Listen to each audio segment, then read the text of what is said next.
You're listening to Healthy Living with Eric Sue Podcast, episode 147. Your chance is now. I am excited to announce the next Healthy Living Mastermind with Eric Sue. It starts January 9th, 2017. Over 8 weeks, you will get Eric's proven health and wellness strategies to help you get your health back and achieve your fitness goals. Join in with other highly motivated people as we all support and inspire one another. Visit www.ericwsue.com/mastermind for all the details. Are you a first-time listener? Hey, welcome. My team and I hope you enjoy this episode. If you are a long-time listener, we thank you for your continued support. Do us a favor and share this podcast with all your friends because they deserve this amazing content as well. Okay, now on to the good stuff you all have been waiting for. Health tips, wellness advice, no hype. Welcome to Healthy Living with Eric Sue, the show that inspires, motivates, and educates you towards your healthiest life. And now your host, Eric Sue. Hey guys, Eric Sue here. Welcome to another episode of Healthy Living with Eric Sue. We have a fun and knowledgeable yoga instructor with us today. Her name is Heather Rems Korwin. We'll be talking about taking your physical yoga practice beyond the mat. So without any delay, let me introduce you all to Heather. Heather, are you ready to make it happen? I'm ready, Eric. Awesome. Before we get started, I wanted to just allow you to share with us just a little bit more on how you got started with your yoga practice. Sure. So I've been practicing and teaching yoga for over a decade. And before yoga, I was pretty active. I ran and I biked and swam. A little bit more on how you got started. And I'm honestly not sure how I first started in a yoga studio. I know I started in the very beginning in my living room with some yoga tapes, videotapes. I think we talked about that. So that was a pretty long time ago. And then at some point, just out of curiosity and encouragement from some friends, made it into a yoga studio, took my first class. It was actually a heated power yoga class, and I loved it. So since then, I still do other things. I'm still active in other ways. But yoga is definitely my first love, and I practice almost every day. And I have my practice on my mat, but I also have my practice off my mat, which is something we can talk about. I have 2 yoga studios at this point in Connecticut. The first that I opened almost 5.5 years ago, and the second that I opened just about 1.5 years ago. And I also have a website, The Bent Yogi. Excellent. You were very active in the community, and I think we found each other on Instagram. And that was yes. A very cool way to be introduced. We can share a little bit more about your context and so forth. Audience really likes this next question, and it's, what's one cool or unique fact about yourself, Heather? So, can I give you more than one? Okay. Yes, you can. So the first is that even as someone who practices yoga and someone who teaches yoga, I can't put my leg behind my head. So I wouldn't qualify myself as super flexible. And then the other thing is I spend a lot of time playing with Legos with our son. Awesome. It sounds like a great time. It is. Legos are pretty cool. Very good. That just goes to show real quick about your inflexibility, or I guess you're always in practice to make it better, but you don't have to be super flexible to practice yoga, right? Exactly. You don't have to be flexible at all. The part of the practice is to simply become more flexible. So wherever you are, whatever your level of flexibility, you can absolutely get into the practice and do something and grow from there. Very good. Excellent. So in a pre-show conversation, Heather, we talked about this topic called taking your physical yoga practice beyond the mat. Can you share with our audience a little bit more, and how do you describe that to people? Sure. So when people think about yoga, typically the first thing they think about, at least in our culture, is the physical practice where you are at home and you're on YouTube or you're in a studio and you actually unroll a mat and you move your physical body. And that's great. There's just tremendous benefit for that on so many levels. But for me, a big piece of the practice is then taking your yoga beyond your mat, off your mat. There's a lot of different pieces to the practice. So some of the pieces that you can take off your mat are things like compassion, focus, patience, pieces that you can bring into every aspect of your life on a personal level, as you interact with other people, just really as you go through your everyday life. Excellent. We can dive into it a little bit more. And one thing that comes to mind to me is, people just see the physical and they never really experience what you're talking about. What could they expect? So a great example is how you handle sitting in traffic. You can sit in traffic and you can spend 30 minutes sitting in traffic, being really annoyed, getting really angry, angry at yourself because you should have left earlier, angry at the person in front of you, really angry just at everybody. And it's 30 minutes. It's 30 minutes that you're angry or you're frustrated. You can take that same 30 minutes and you can practice deep breathing, yoga breathing, or even just, regular old deep breathing. You can practice a mantra, saying a phrase over to yourself. You can practice patience and compassion, just being kinder to yourself. Okay, so you should have left a little bit earlier, but things happen. So you're stuck in traffic with all these other people. Is it really anyone's fault? It's the same amount of time. It's just two completely different approaches to how you're going to use that time. Excellent. Because, during a yoga session, especially in your yoga session, what do people experience, and then is it the same thing that they translate? Is that what you're saying into their daily life? Yes, I think so. So we move through all these physical poses, and you have the physical flexibility, but then you also have the opportunity for mental flexibility. If you can't come into a pose, you're physically inflexible. You can get angry about it. You can get frustrated about it. You can beat yourself up about it, or you can simply acknowledge, this is where I am today.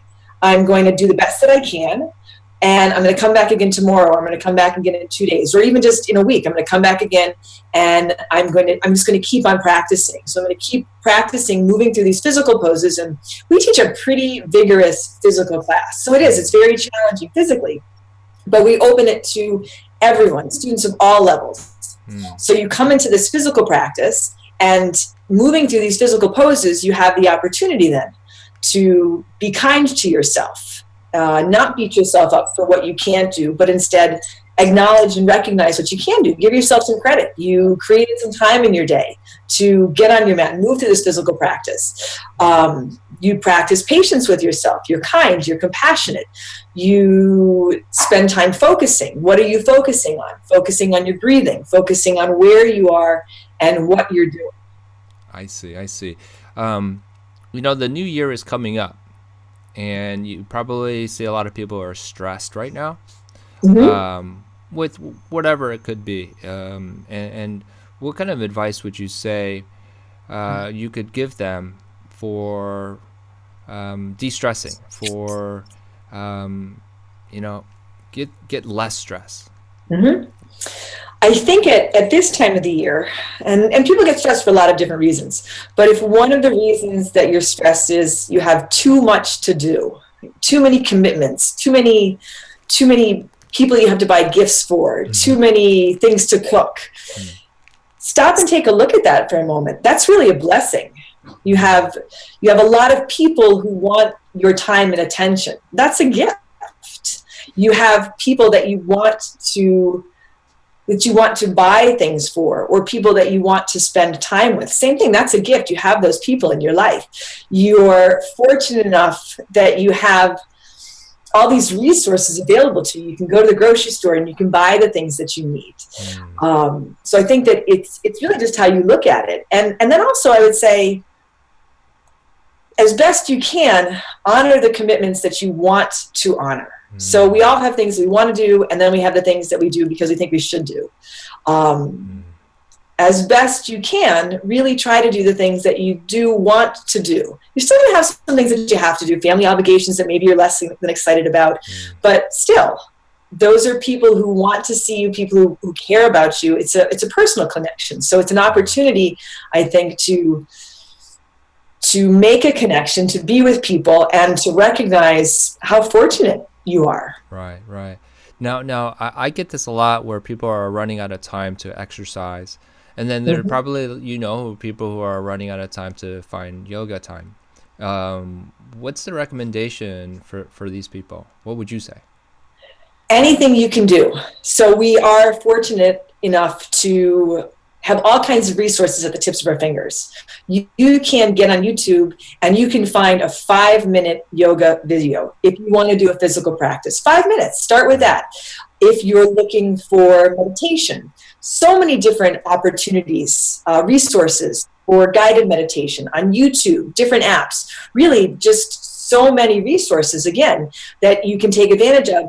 And it doesn't have to be 60 minutes. It doesn't have to be 30 minutes. Really, if you're doing absolutely nothing and you feel like you don't have the time, then just start with 5 minutes. Set a goal that really feels attainable on a daily basis. And even that, be kind to yourself. That's part of the practice. If you can't do it every day, how often can you do it? Right. And I think part of what you're talking about will never be realized unless they actually go to a class of yours, for example, or go to a yoga session that actually preaches the mindfulness side of things, right? Exactly. I think, so we teach, again, very vigorous physical practice, and I do have free podcasts on iTunes. There are classes that have been recorded live in the studio, so you don't have a yoga studio, which is a nice, if you can get to a yoga studio, it's a different experience than practicing at home.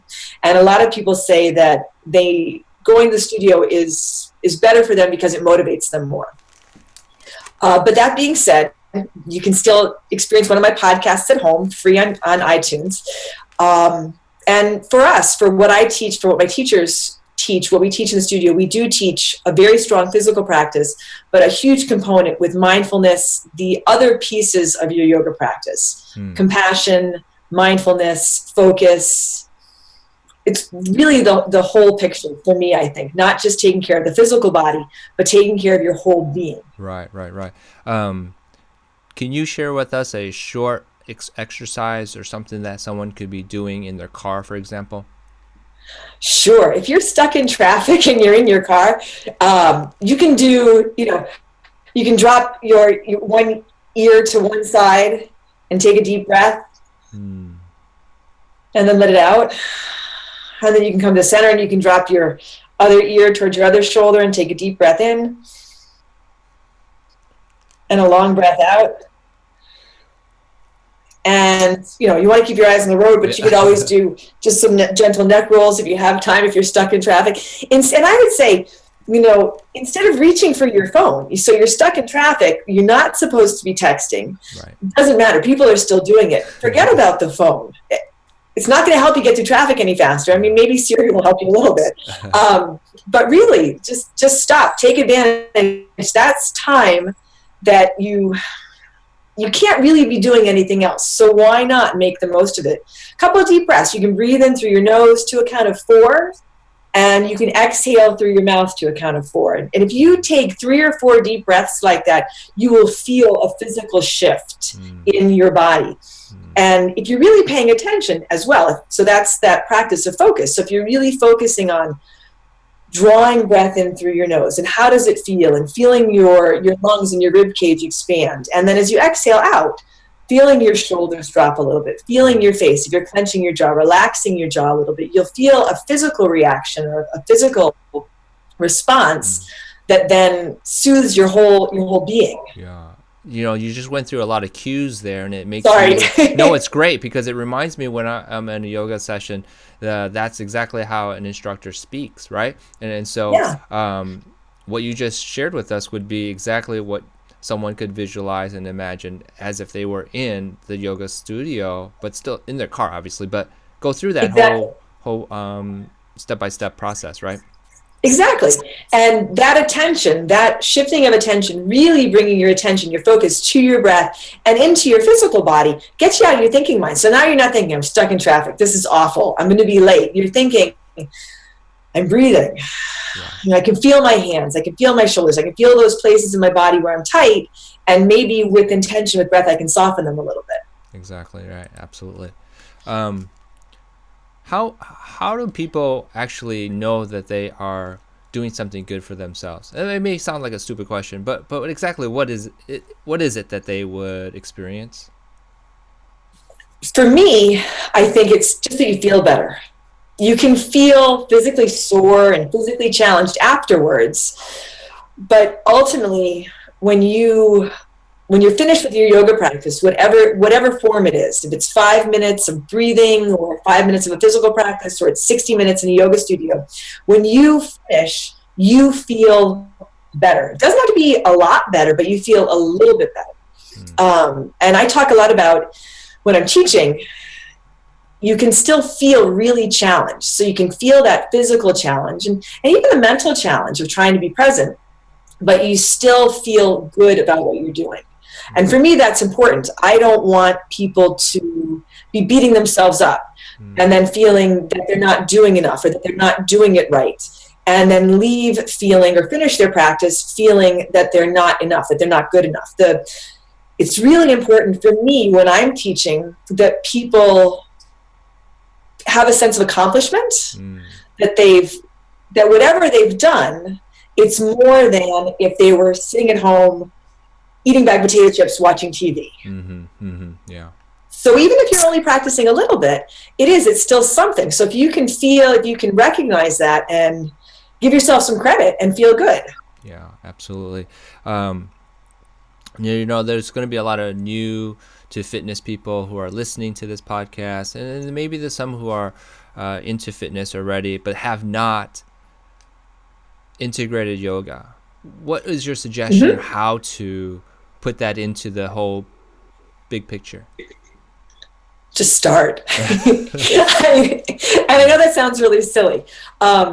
But people talk a lot about, I'm going to try yoga. I'm going to try yoga next year. That's one of my goals for next year. I'm going to try yoga. Or first I'm going to get in shape, and then I'm going to try yoga. Or first I'm going to get flexible, and then I'm going to try yoga. Yeah. Just try it. Just do something and start. Yeah. I don't know if that's too simplistic. I think that's the encouragement, and those are the words that people hear. Is there a process you tell people, like maybe find a class that resonates you, a specific type of class, or recommendation from someone? Sure. Again, we have so many resources available to us. Wherever you are, there's some kind of yoga class that will be available to you. If you're in an area where you're fortunate enough that you have a yoga studio near you, or more than one yoga studio near you, take a look, scope it out, what's near you, what's convenient for you, first of all, I think physically, so that if you're going to try to integrate yoga into what you're doing, it's not going to be super challenging to get to a class, right? You want to make it easy and accessible for yourself.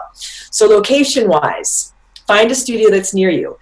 Read a little bit about it. See what the website looks like. See what it says. Is it something that when you read it, you can feel good about? If you've never tried yoga before, chances might be good that whatever studio you find, whatever the website is, whatever you read, you might feel a little intimidated. For as long as I've been practicing and teaching, my first visit to a new yoga studio, it's still always, I'm a little nervous, and I honestly don't know why. So I can appreciate people trying to get into the studio if they've never done it before.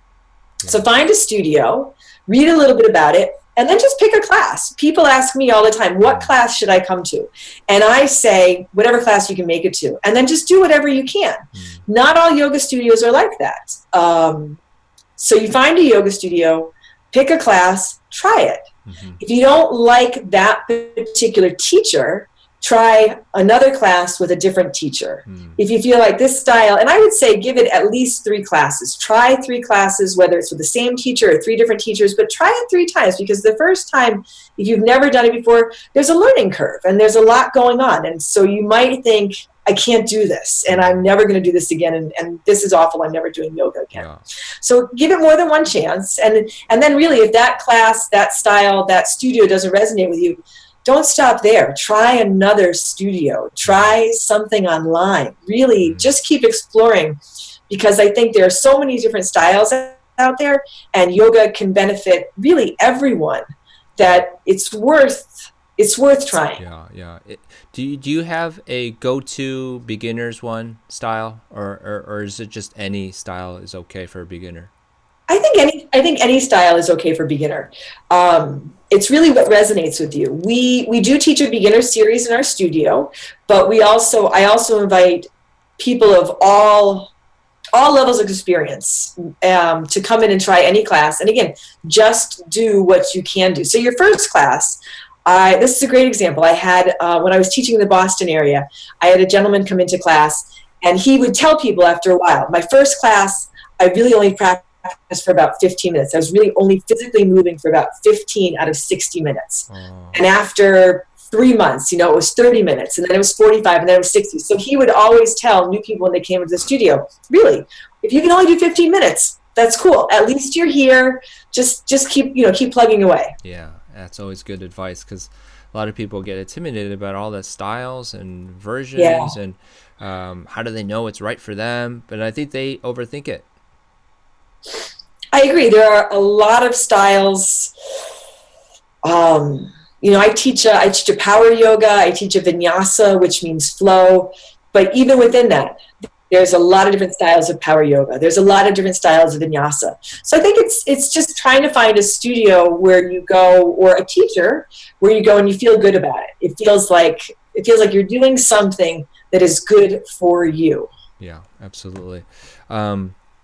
When they go through these yoga classes, is there something they should be looking for, though? Anything specific that they should be saying, yeah, this is for me, or this isn't for me? I think that's really personal. I think it's very personal. In our studio, we're very flexible, no pun intended. You can do what you can do. You can follow along absolutely 100%. But I also encourage people to deviate in any way that they need to that works for them.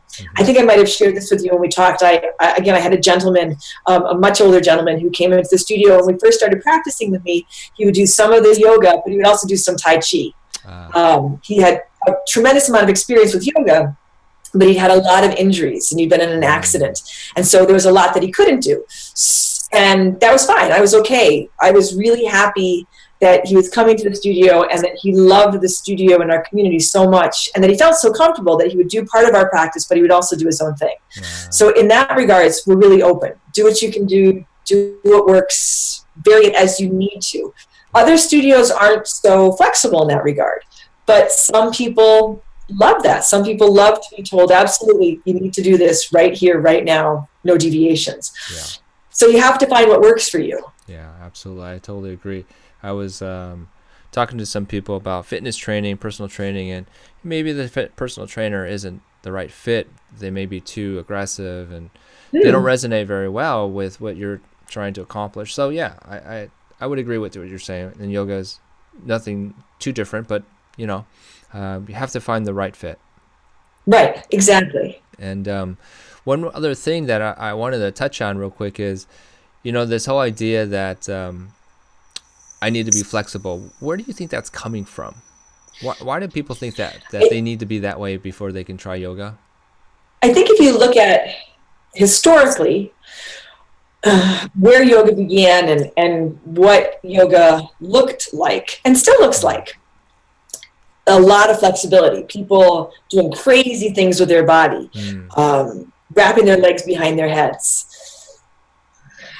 deep forward folds. And if you even now, currently, you take a look at Instagram, you take a look at a lot of the yoga posts, there's people doing really phenomenal, amazing things with their body. Flexibility, strength, the stuff that people see people doing with handstands, amazing. And so I think that people see that. The cover of Yoga Journal, not always, but that's a great yoga magazine. Lots of times people in really doing poses that require a tremendous amount of flexibility or strength. So I think that that's where that comes from. And I think, again, it's just perspective. You can look at it one of two ways. You can look at it and you can say, I cannot do that. There's no way I can go into a yoga class and try this. For me, I look at it, I've been practicing for 15 years at least, and I still can't do a handstand in the middle of the room. I'm still using the wall. I'm posting on Instagram what I'm doing. I'm practicing. It's not the focus of my practice. I use my handstand practice to practice other things, focus and compassion, because I'm not there yet. So I think if you look at those things, be inspired by them. Whatever shape you're in right now, whatever level of flexibility you're at right now, look at those things and be inspired. Hey, maybe if I want to, I can do that one day. I mean, quite frankly, I have no desire to wrap my leg behind my head. So, and even handstand. I think handstand's super cool, but that's not the primary focus of my practice. I'm curious to know, I'd like to pick your brain here a little bit, Heather. I do not see a lot of men, at least men who are 30 pounds, 40 pounds overweight, participating in yoga. Every class I see, majority are female. What could you say to those who, wives, moms, who have husbands, boyfriends, whoever, who are overweight and just think it's silly to do yoga? Could you speak upon that for a second? So you're speaking to the moms, you're speaking to the wives, you're speaking to the female to help them encourage their husbands. That's a tricky one, because you can encourage all you want, but sometimes the harder you push, the less your significant other, partner, husband, friend wants to do it. You can try to find a really great male teacher that they might resonate with.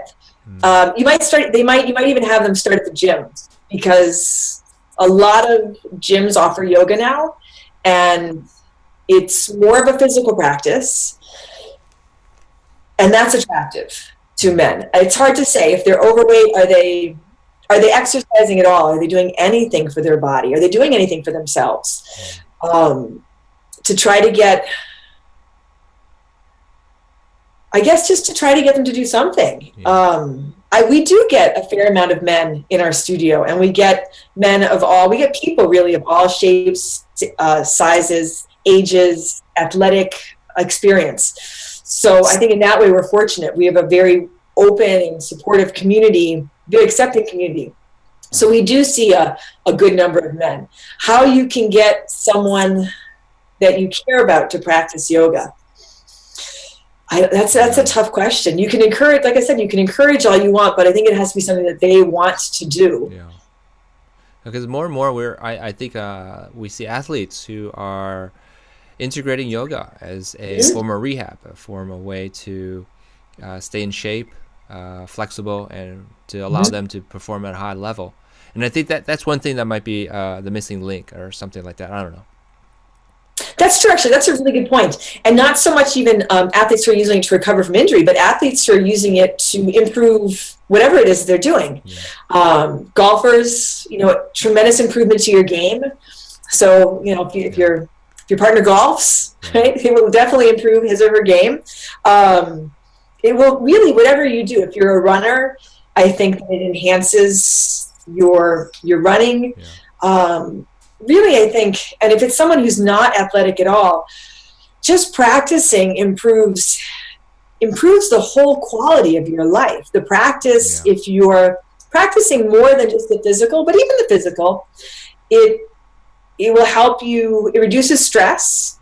The stressors are still there, but it helps your ability to deal with stress. Right. I think you feel better, so you're happier. It really, I think that the yoga practice as a whole improves the quality of your life as a whole. Yeah, absolutely. Great way to summarize this conversation. Wanted to give you a chance, Heather, to share with us, how do people get a hold of you and where are you located? Because I think you are not in Illinois. I am not in Illinois. I am in Northwest Connecticut. I have one studio that's in Torrington. That's about 2.5 hours from New York City. I have a second studio that's in Canton, Connecticut. We're in this great location where we are sort of 2 or 2.5 hours from New York City, 2.5 hours from Boston. So that's really nice. On my website is sanctuarypoweryoga.com. That's my studio website. And I have some links on that then to my personal website, which is thebentyogi.com. And on both websites, I think I have some links to a few videos, short videos. Really, my videos are a good place for someone who's never done yoga before to start. And that's one of my goals for the new year, is to try to put up a new video every week. Something that doesn't take a whole lot of time, something that's a good place to start. You can find my podcasts, which are free classes recorded live in my studio on iTunes. They're under Heather Rems Korwin. And that gives you a pretty good idea of what a class of ours is like. Excellent. Very good. So full of information. I knew this was going to be a very excellent one to share with people about yoga and the practice beyond the mat. So is there any last piece of advice you could share with us before we close it out? I think just do something. If you want to try yoga, just try yoga. If you don't want to try yoga and you're not doing anything, just do something. Get up and move. I think movement is really important. Movement and breathing, I think, are really important. So wherever you are, really, you can do that. You can do it in your car, you can do it at home, but wherever you are, something for yourself. Absolutely, because then everyone benefits. Your yoga practice can be entirely yours, just for you, but ultimately everyone benefits from it. Excellent. Very good. We'll make sure we have all your contact information in the show notes. I really appreciate all that you shared with us today, Heather. I'm so glad we connected and made this happen. Thank you so much, Eric. I really appreciate it. I hope that this was helpful for people. And if I can be of any other help, absolutely, they can reach me through those social media contacts. Very good. Excellent. Again, thank you so much, Heather. Have a great day. Thank you, Eric. You too. Bye-bye. Thank you so much for joining us today on Healthy Living with Eric Sue. Head over to ericwsue.com for full recaps of every show in Eric's Health and Wellness blog. Your healthy living life is waiting for you, so stay active and be safe.